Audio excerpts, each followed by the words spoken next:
Thank you so much. It's wonderful to be here, and it was lovely to be honored by Warwick last year with the honorary doctorate. I have to admit that was just one of the biggest thrills of my life, and we're developing a good dialogue about some really fantastic things that we can do together around some of the things I'm going to share with you today.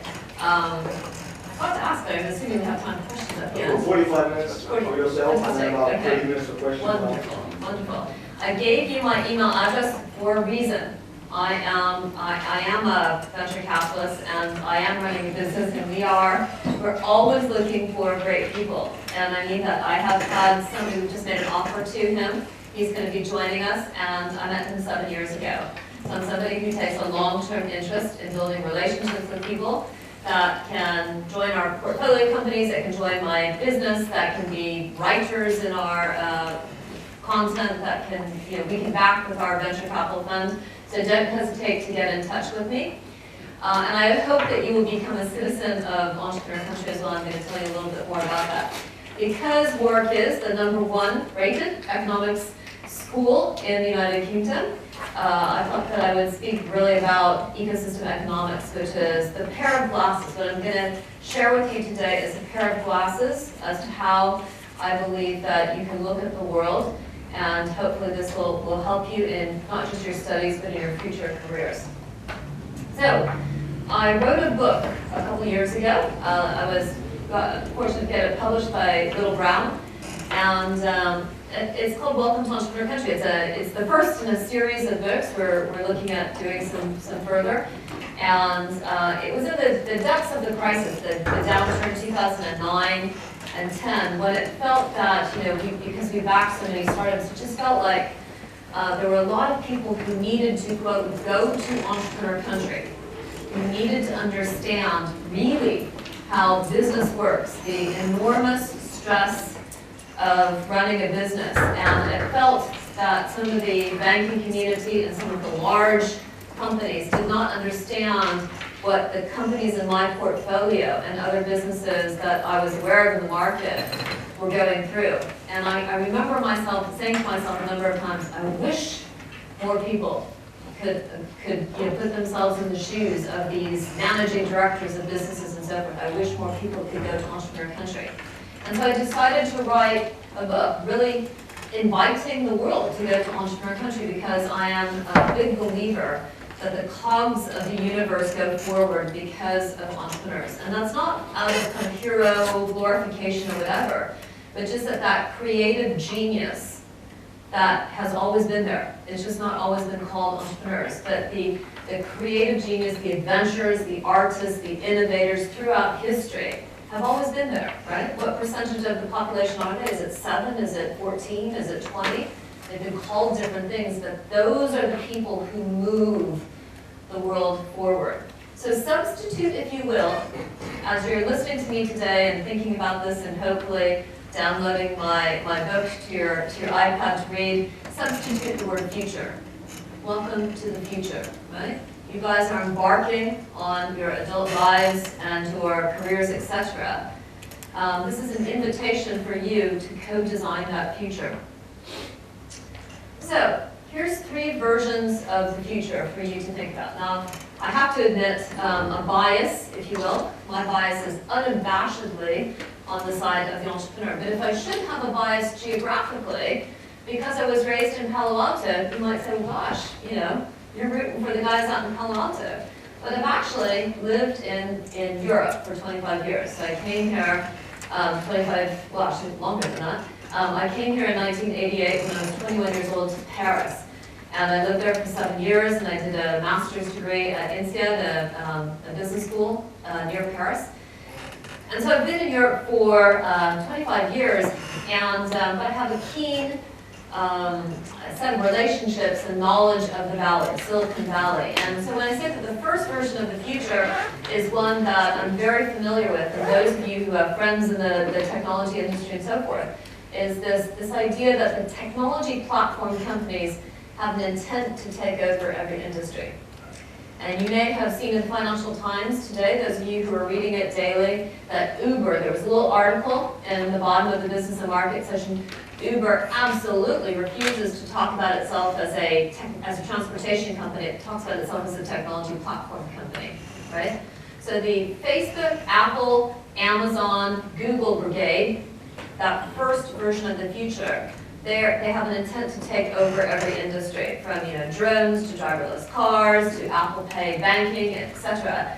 And that second vision of the future, the digital Davids, the Ubers, Airbnb, LinkedIn, all the rest of it and so forth, they may be in some cases 15 years or 7 years behind, but to be honest, their valuations are at 50 billion as well. And these companies are, quote, winning because they are platform companies. And I thought we're going to talk a lot more about that. But the question that I started asking myself about 8 years ago, before I wrote the book, that when these thoughts were kind of building up inside of me, and I thought, okay, what's happening here, and so forth, was I asked myself a very basic, simple question. What happens to the rest of the world? There's this orthodoxy, this dominance, this arrogance coming out of Silicon Valley, that's basically saying, it's all coming from us, it's all these 25 to 50 companies or whatever it is and so forth. And then, what happens to everybody else? Does everybody else, just as we move forward, just go bankrupt? Just disappear? Surely not.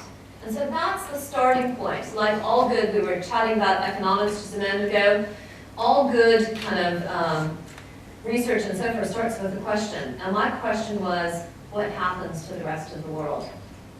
I mentioned Palo Alto. Let me tell you, Palo Alto does two things extremely well. First of all, it does consistently and systematically create great companies. No question, right? A lot of great companies come out of Palo Alto.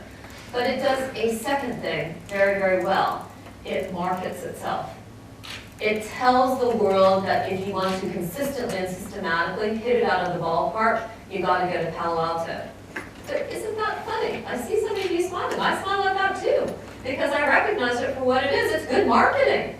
If you want everybody to come to you, tell everybody you're the center of the universe, and a whole bunch of people are going to believe it, right? Why not? But ultimately, this is what this discussion is all about, okay? It's the face of that little guy. And I have to admit, that's my face too. The more you tell me I can't do something, the more, I'm not going to ever tell you, but I'm just going to say, you just wait. You just wait. You keep on telling me I can't do that, that's fine. I don't need to, but we'll just see. In the fullness of time, it may take me 10 years, but I will get there, right? I said that to myself more or less when I was kind of maybe a little bit older than you. I just arrived in Paris. I was 21 years old, and I heard about a business school called INSEAD, and I decided I wanted to go there. And I met some people there who were super international, and for me, business school was always like boring people who took themselves too seriously, and so I didn't want to go to business school until I met people at INSEAD, and I decided at age 21 that kind of hell or high water, I was going to go there. And I didn't tell a soul for 9 years. Made sure that I got great GMAT scores, made sure that I was building my profile. I knew exactly what it took to get into INSEAD, but I didn't tell a person on the planet that I was going to do that. Except when I got my entrance to INSEAD, and then I exploded, and I remember calling my mom and I said, Mom, so great, I got into INSEAD. And she said, honey, that's wonderful, what's INSEAD? So, the face of that entrepreneur, again, they haven't always been called entrepreneurs, they've been called all sorts of things throughout history. That's the face that drives the world forward. I'm going to give you two good reasons why we all, whether or not you identify with that, maybe you think, oh, that's interesting, but that's not me, right? I'm just really not into that. Two reasons why we should all care about that. And it comes back to that word, future. Entrepreneurs, by virtue of all sorts of stuff, the way they were raised, the situations they put themselves in, the chip on their shoulder, their upbringing, the way they were educated, their religious thoughts and education, the country that they live in, they see the future. They see what is inevitable. They have a vision. They have an insight. They have a secret. And they are obsessed and compelled with bringing that secret to life. You know, a lot of people actually fall into that category. And I call them the Saturday night dinner party people. Okay? The Saturday night dinner party entrepreneurs are people who go to Saturday night dinner parties and say, I have this great idea. It goes like this and blah, blah, blah. And on Monday morning, they kind of completely forget about it and they go back to their job, and they're not actually obsessed and compelled to bring that idea to life. They're Saturday night dinner party entrepreneurs. And that's okay too, because we all need good stories at Saturday night dinner parties. The thing and the reason why we all of us in society need to care about the entrepreneur is that second reason. Entrepreneurs are people who are willing to live abnormal lives. And I'm not going to define abnormal for you, except that abnormal is abnormal. It's not caring about work-life balance. A lot of it has bad implications. I'm not saying it's good or bad, but it's that creative genius combined with the drive and the willingness to live an abnormal life, which drives the world forward. And all of society benefits from that. So, basic history lesson 101, capital follows ideas. It always has. In my industry, in the venture capital world, we're not based in the city of London anymore, but in the venture capital world, in that kind of financing community, it's very easy to forget that it's not ideas chasing capital. It's capital follows ideas. Frankly, part of the reason why I show up here, or I go to any other place that I get asked to speak, is because I'm looking for the ideas that are shaping the future, that are powering the businesses that my venture capital firm should be backing. I am fundamentally interested in ideas. That's the very first, if I had to say one thing that interests me, is ideas. And I see actually technology businesses as just really ideas jostling for market dominance, right? Some people think it's going to go this way. Some people think it. These people have been able to accumulate the best people. These people have more capital over here. Who's going to win? But at the core, there's a central animating idea which drives a business forward, which tends to start with that secret that the entrepreneur knows, because he or she listens to themselves. They don't swat the idea away when it comes into their consciousness and think, oh no, everybody knows that, right? And think, I'm not actually seeing that everybody knows that. Maybe I have an insight that I need to take seriously. And then they get obsessed. So whether you go back to our friend Christopher Columbus and you say, how do you make it happen? Well, there was Queen Isabella, right? He was the guy, but she gave him the money, right? It tends to go hand in hand. But importantly, she put him on a retainer to go find a new world. She had an upside in the outcome, but it's really about what he did. He discovered the new world, right? It was his vision that there was something out there. You can think of the people who painted the Sistine Chapel and created the beauty and the glorified ceiling of the Sistine Chapel. It was the Medici family, sure enough, that provided the air cover to live the life, to go paint the ceiling of the Sistine Chapel. But it was that creative genius that said there's something beautiful and creative and amazing that needs to, and I'm going to devote the next 25 years of my life to doing it. Okay? So it's important because if any of you in this audience decide to become entrepreneurs, you will have moments of absolute fear and obsession over money.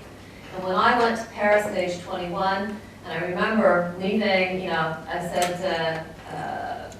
I remember my father saying goodbye to me at the San Francisco airport, and as I was walking down towards the airplane, I overheard him say, turn to my stepmother and say, don't worry, she'll be back soon, she doesn't have that much money. And I spun around and I said, you know what?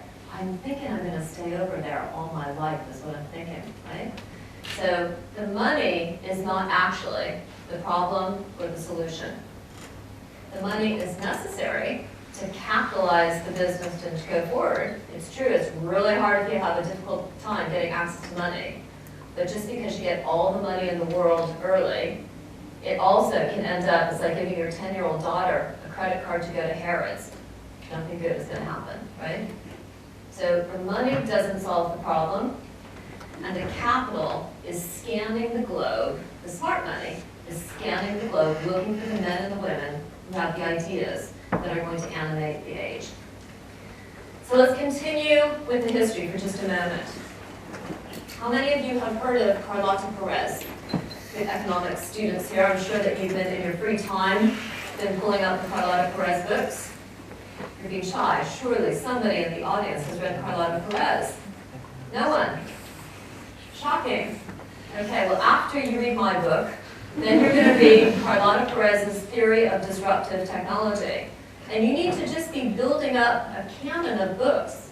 The inquisitive mind decides that you hear a name and you say, you know what, I gotta know. I gotta know how Carlota Perez's Theory of Disruptive Technology fits into everything else, because you're building a tableau of ideas, right? And then you're going to decide what you believe and how it all shapes and frames the world that you're going to create.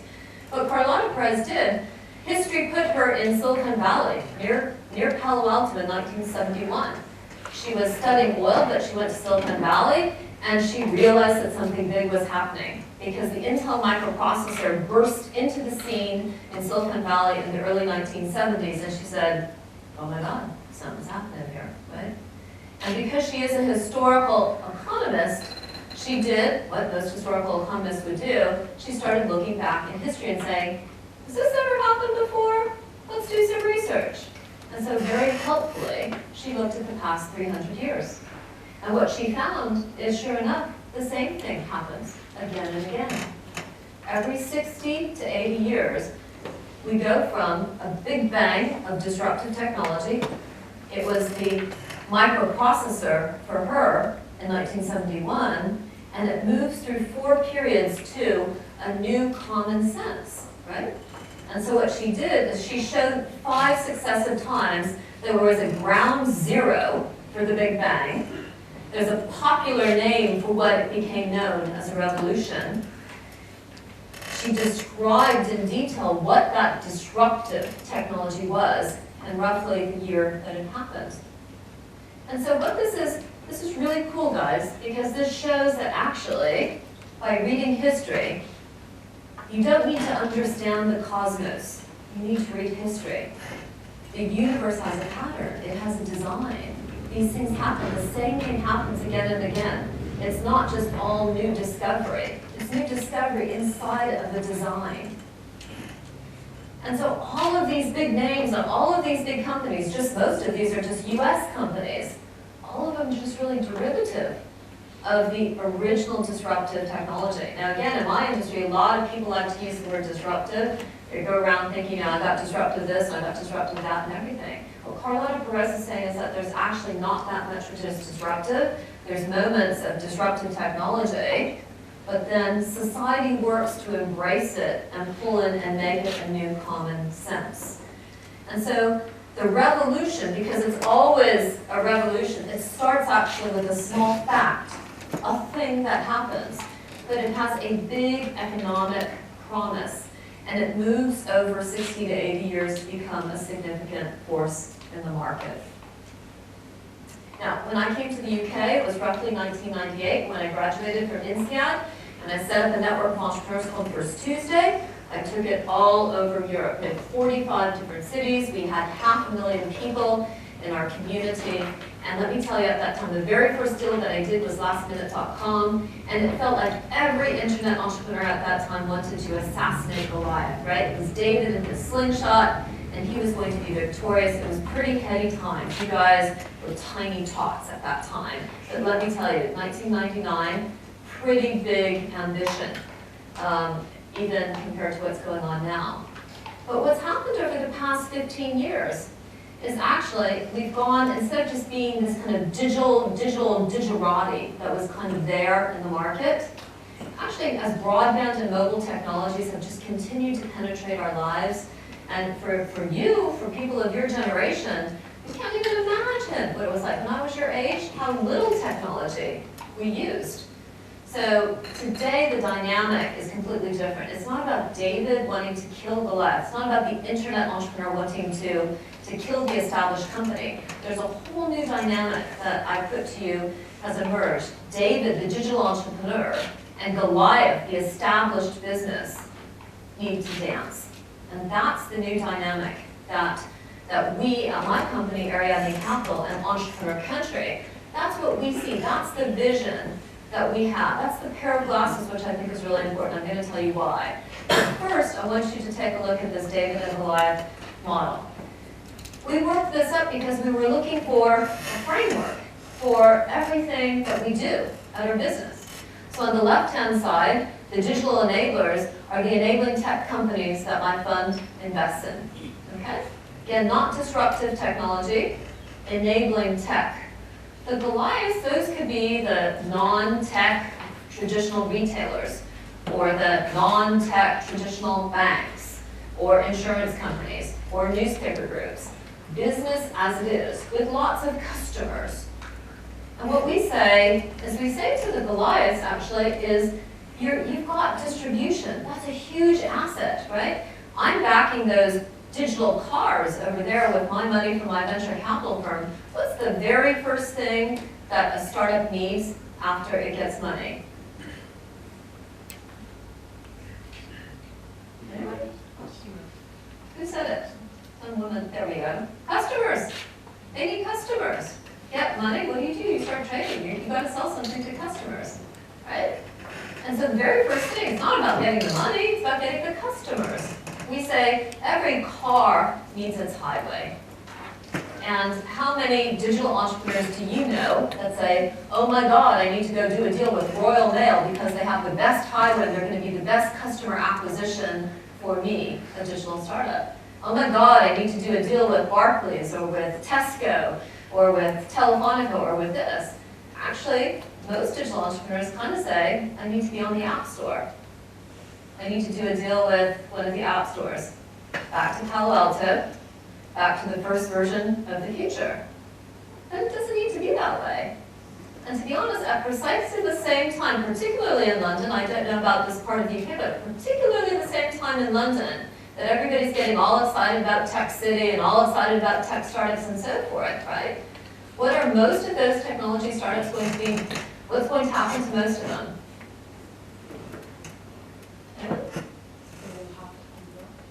Have to? Redesign their way of doing business. They will do that. But if the venture capitalist, if I put in 5 million sterling into a business, what am I looking for? Profit. Yeah, long term, I'm looking for a return on my money. Damn well want the startup to be profitable too. But you don't put money in without wanting to get money out, right? So I'm putting money in order to get a return. Who's going to bet? Who's going to buy most of those technology startups? The big ones. Some U.S. technology firm, right? Some U.S. tech platform. So what we're talking about here is an alternative version of the future. We're talking about, does that have to be the outcome for everything, right? Is that basically there's 25 to 50 buyers of most of the companies that get backed by VC firms? No. Actually, what could be the profit? So if you ever said profit, I'm right there with you.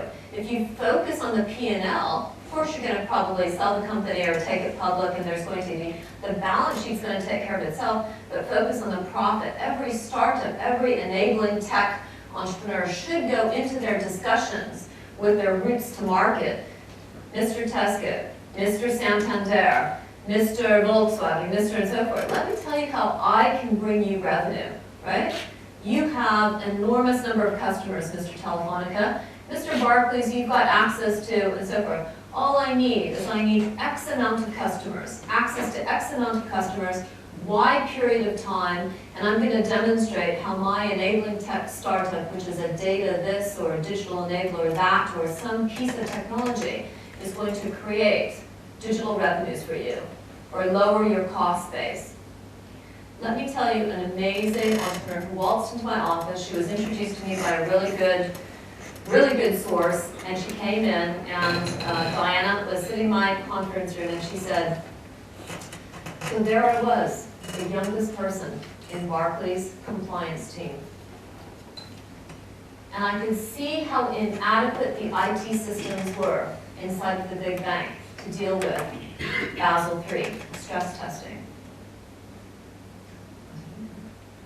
She said, Julie, I'm one of 50 people in the world who understood the difficulty in solving that problem, who understood the problem. And I'm one of 5 people in the world who could fix the problem. So I decided to fix the problem. She was like 30 years old. She basically has come up with a SaaS platform that you can do real-time stress testing for Basel III if you're a bank. Literally give the keys to the regulator to open up, and not 9 months worth of stress testing to figure out whether or not you've met Basel III requirements as a bank, but real time. 30 years old, the most junior person in the room, she listened to herself by saying, I can see the problem, I know how to solve it, I'm gonna leave this job, I'm gonna go set up the company to solve the problems for the industry. And she's got all sorts of trials with banks. She's being backed by Simmons & Simmons. She's got Microsoft all over. And guess what nationality she is? Wild guess. She's Greek. Isn't that lovely? I love it. I love it, right? Nothing holds you back. It's just a state of mind. So, the network orientation to business is really important. And you guys may not understand how much people in their 50s or their 60s don't understand. This is not about Facebook or LinkedIn or whatever. This is the fact that in everything that we do, it's no longer linear. Everything is network-based. Back to that, how do I acquire customers? We're going to see everyone, not just Facebook, Apple, Amazon, and Google, but every single one of these larger companies, if they want to get across the discontinuity that technology brings, if they want to get to the future and go to entrepreneur country, they're going to have to open up and become highways for startups. And in fact, the next 10 years, my prediction is we're just going to see lots and lots of David and Goliath dancing. And I don't mean Goliath buying startups. That may happen too, but what I'm talking about is taking care of the P&L, focusing on profit, right? If you focus on the digital revenues, not just buying companies and getting and touching the balance sheet, but what's the quality of your digital revenue stream in this new digital world? And that's what the digital Davids bring. That's what we go back to. This, every company starts in that lower left-hand corner in a pit of vulnerability because it's always difficult to set up a business. But they know things. David knows something about the future. Back to that consumer insight, right? Back to that vision of that little face, that little guy. He or she sees the future. They see something which is inevitable. And what David understands is he knows that consumer data is driving new services. He knows that the market is bigger than just the top players. And he dares to ask the question, and this is why entrepreneurs are so important. They ask the question, how should this industry work? Not just, well, it's always been done that way, and don't you know it's going to continue, but they say, how should this industry work? That is the power of a clean sheet of paper. To not take the assumptions which are existing in the industry today, but to say, how should banking work?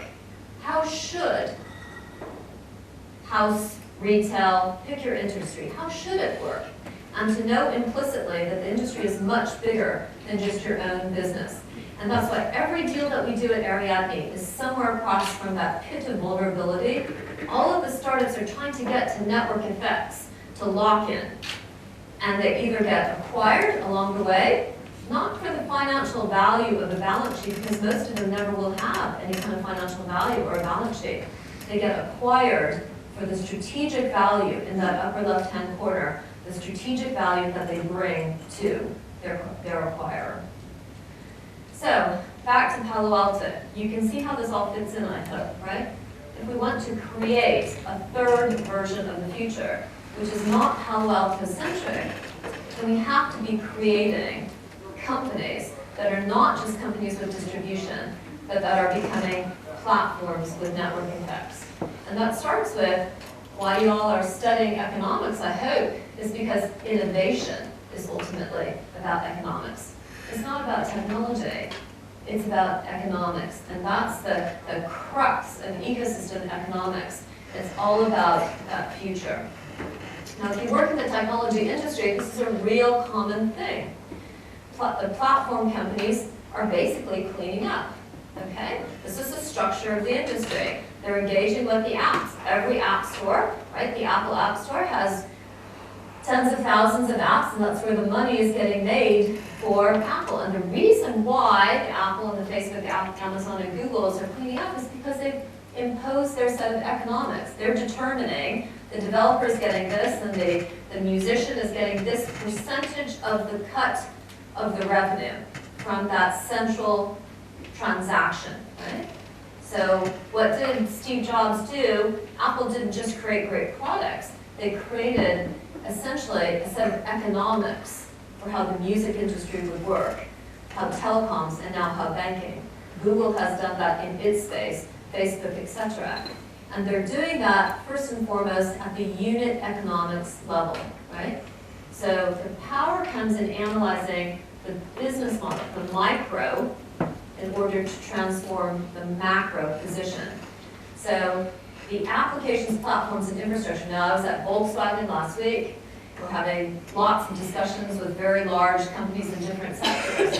When we start having companies that are in the car industry or the banking industry position themselves as platforms and being able to impose the economics on the ecosystem because of their strong engagement with the application companies, that those application companies, the digital enablers, are choosing them as the best way to go to market because of their strong understanding of consumer behavior and consumer insight, then we know that that third version of the future is really emerging.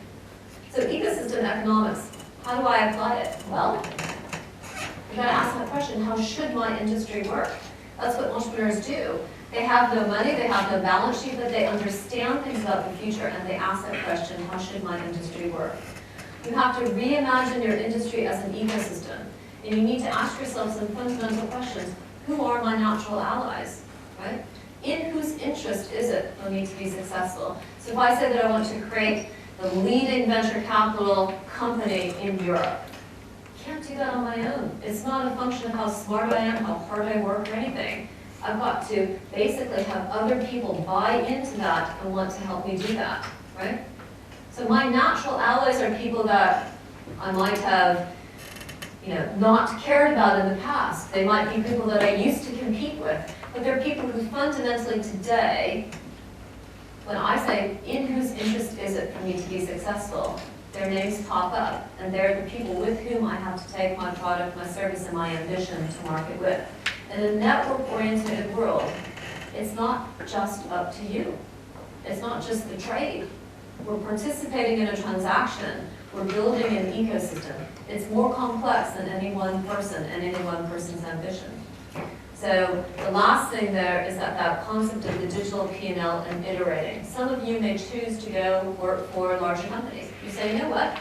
It's not for me setting up a business. I don't want to work 100 hours a week. Or maybe not right now. I'm going to go work someplace, and I'm going to learn about something, and then I'm going to set up my own business or participate in a startup and so forth. Well, choose those companies well. If you're going to go in and bring everything that you have to a new business, a traditional non-technology business, better make sure that they have a plan as to how they're going to get across that discontinuity and get to the future. Are they building a faster horse? Are they building a car? Right? The great Henry Ford quote, if I had asked my customers what they wanted, they would have said a faster horse, and I gave them the car. So if you choose to work in a bigger company, fair enough. Lots of reasons why you might choose to do that.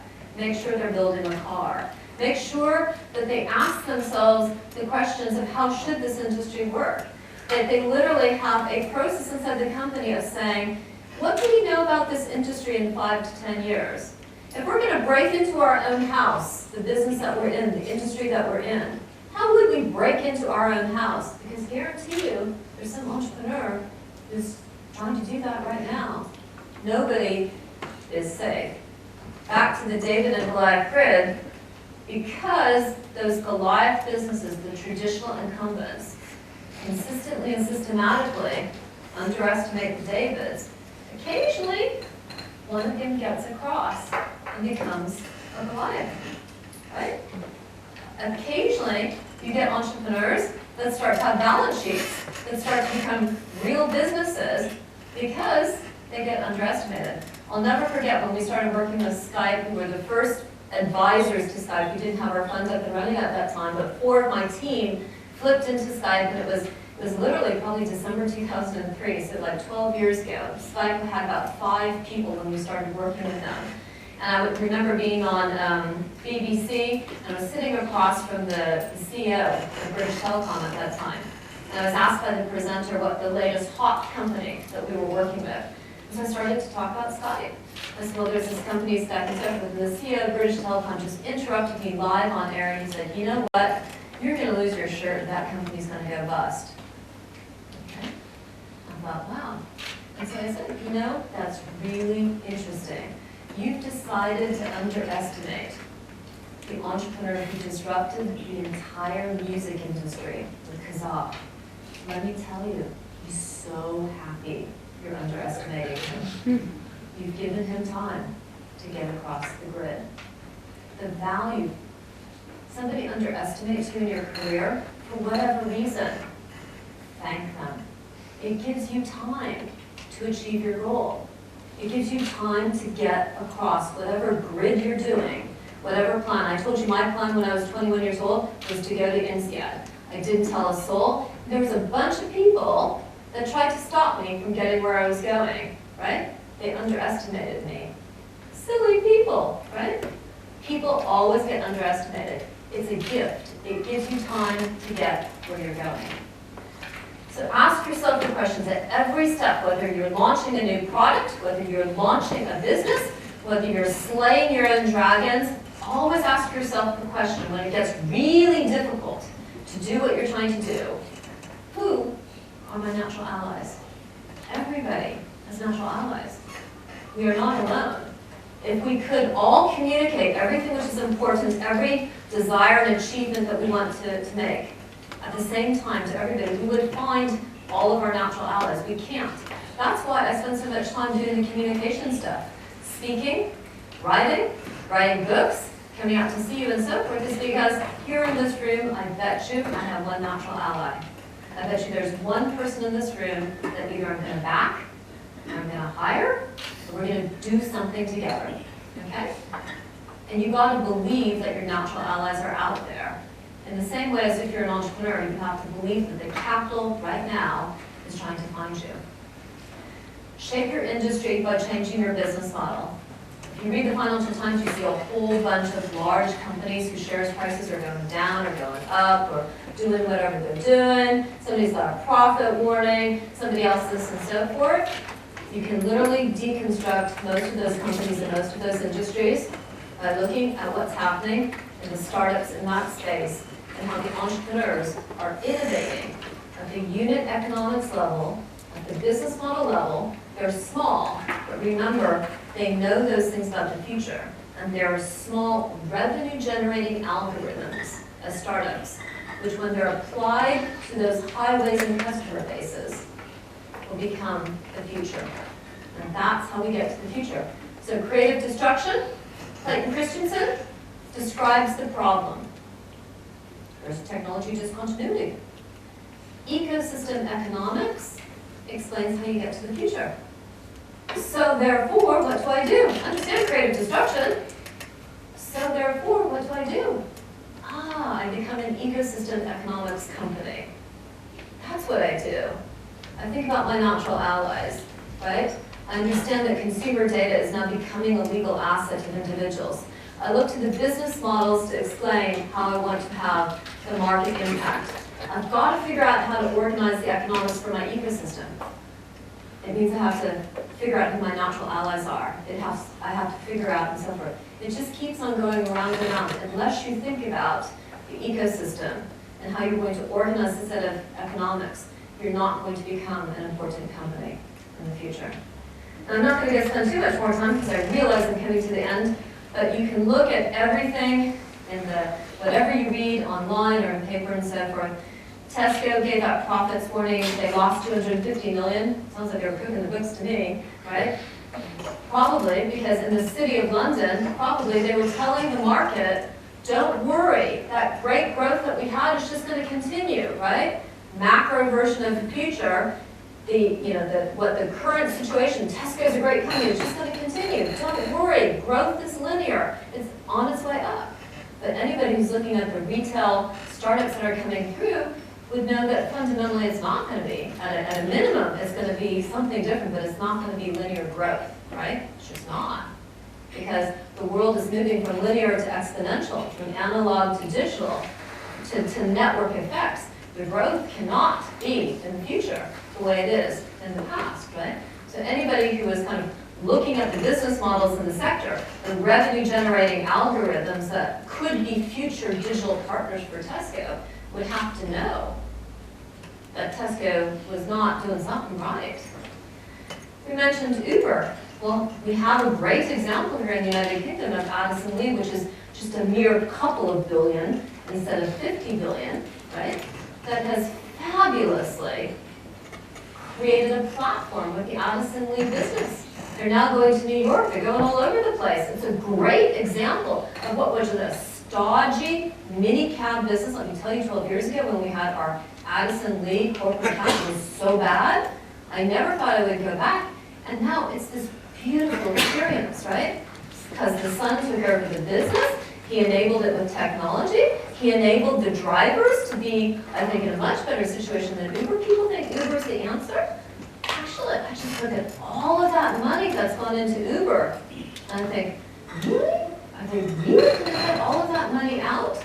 Go back to the unit economics. Which is going to be more capital efficient for the investors? The people who put in a mere couple $100 million into Addison Lee and might make 25 times their money? Or Uber? 50 billion? Do you really think that Uber is going to be worth 50 billion times 25? Not sure, right? So meanwhile, you have Addison Lee, which has enabled and extended the ecosystem, right? It's taken the mini-cab industry with it, creating not just a creative destruction view of the universe, let's throw 50 billion at it and kind of kill the industry or change the industry or start over. We've actually enabled and extended the ecosystem. So last example here is Beat That Quote. Beat That Quote is a company where the founder was giving a cash back for the use of your data. Now if I said to you that in 5 years' time, your data or your aggregated transactional ability of your data will be a legal asset of yours, how many of you would say, yep, I agree with that? 2, 3. Really? So the rest of you are uncertain, or the rest of you would say, not a chance. That could be done by me. How many of you would say, not a chance? My data, whether it's my communications, my financial services data, my genetic profile, all of that, that's not going to be owned by me. How many of you would say it's not? How many of you would say, I just don't know? Ah, okay. So we have some of that. Well, what Beat That Quote said is basically, they were the number 5 player. You have Money Supermarket and a whole bunch of others, but what Beat That Quote was saying is basically, I'm going to give you a cash back, I'm going to give you a discount for the use of your data, which is driving my business model. And so when Google came scanning the market, going into vertical search from the horizontal search, when they started going into travel, financial services, they didn't go to Money Supermarket.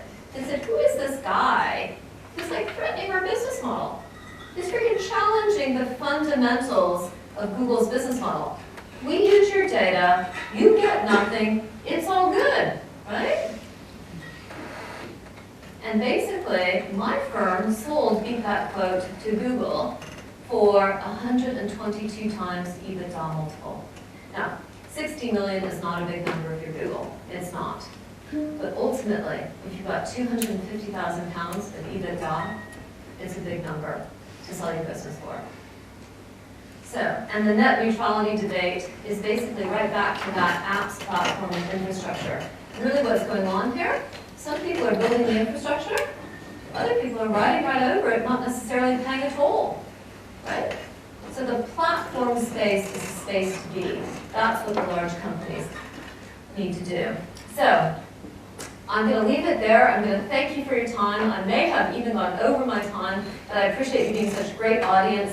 If you want the access to the slides, just send me a quick email, and I'm happy to answer any questions if you would like. Thanks a lot.